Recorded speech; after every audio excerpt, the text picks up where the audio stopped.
Doctor ortho, अब दर्द भी घुटने टेकेगा।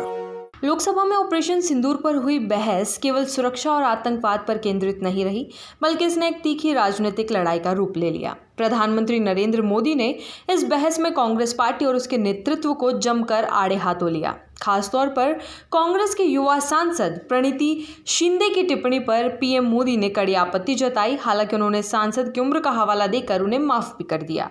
महाराष्ट्र के सोलापुर से कांग्रेस सांसद प्रणीति शिंदे ने लोकसभा में ऑपरेशन सिंदूर को लेकर केंद्र सरकार पर गंभीर सवाल उठाए। उन्होंने कहा कि यह ऑपरेशन एक तमाशा बन गया है और इसमें पारदर्शिता की कमी है। उन्होंने आरोप लगाया कि सरकार ने यह स्पष्ट नहीं किया कि इस कार्रवाई में क्या हासिल हुआ, कितने आतंकी मारे गए या पकड़े गए और क्या नुकसान हुआ।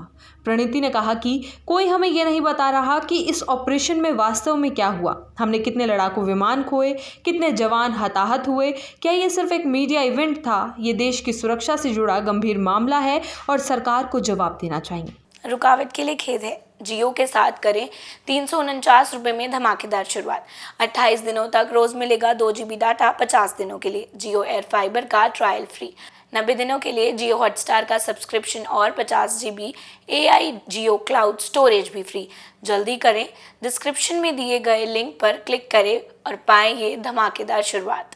प्रधानमंत्री मोदी ने इस टिप्पणी पर तीखी प्रतिक्रिया दी और कांग्रेस को निशाने पर लेते हुए कहा कि ये बयान केवल एक युवा सांसद की राय नहीं है, बल्कि कांग्रेस आलाकमान की सोच को दर्शाता है। उन्होंने कहा, मैं समझता हूं कि वो एक युवा सांसद हैं, उन्हें क्षमा करना चाहिए, लेकिन ये बयान कांग्रेस के नेताओं की सोच का परिणाम है जो खुद सामने आने की हिम्मत नहीं रखते और दूसरों से ऐसी बातें कहलवाते हैं। पीएम मोदी ने कहा कि जो ऑपरेशन देश की सुरक्षा और आतंकवाद के खिलाफ हमारी लड़ाई का प्रतीक है, उसे तमाशा कहना उन शहीदों के बलिदान का अपमान है। ये उस पहलगाम हमले पर तेजाब छिड़कने जैसा है। प्रधानमंत्री यही नहीं रुके, उन्होंने कांग्रेस को आतंकवाद के खिलाफ उसकी कूटनीति याद दिलाते हुए कहा, आज जो लोग हमें डिप्लोमेसी सिखा रहे हैं वो भूल गए 26/11 के मुंबई हमलों के बाद भी उन्होंने पाकिस्तान से प्रेम नहीं छोड़ा। विदेशी दबाव में आकर कांग्रेस सरकार ने पाकिस्तान के साथ बातचीत शुरू कर दी थी। उन्होंने कहा कि तत्कालीन सरकार ने एक भी पाकिस्तानी राजनयिक को देश से बाहर नहीं निकाला और ना ही एक वीज़ा तक रद्द किया। जब हम आतंक पर कड़ा कदम उठा सकते हैं तो उस समय की सरकारों की क्या मजबूरी थी? ये सब तुष्टीकरण की राजनीति और वोट बैंक के खेल का नतीजा है। प्रणीति शिंदे की टिप्पणी को लेकर मचे राजनीतिक भूचाल के बाद कांग्रेस सांसद ने सफाई दी और कहा, अगर मेरी टिप्पणी से उन 26 शहीदों के परिवार आहत हुए हैं तो हम 1000 बार माफ़ी मांगने को तैयार हैं, लेकिन हम बीजेपी के ट्रोल्स और अंधभक्तों से कभी माफ़ी नहीं मांगेंगे।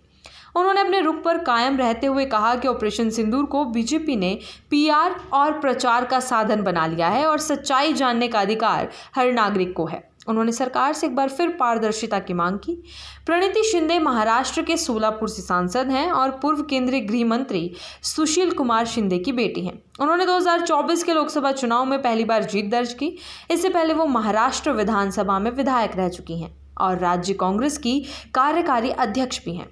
पढ़ाई के दौरान उन्होंने Bombay Scottish School, Saint Xavier College और कानून की डिग्री प्राप्त की है। ऑपरेशन सिंदूर को लेकर संसद में जो बहस हुई उसने ये साफ कर दिया कि आतंकवाद जैसे गंभीर मुद्दे पर भी सत्तारूढ़ पार्टी और विपक्ष के बीच राजनीतिक आरोप प्रत्यारोप की तीव्रता कम नहीं हो रही। प्रधानमंत्री मोदी की सख्त टिप्पणियों से ये संकेत भी मिला कि आने वाले सत्रों में विपक्ष को आक्रामक रणनीति के लिए तैयार रहना होगा।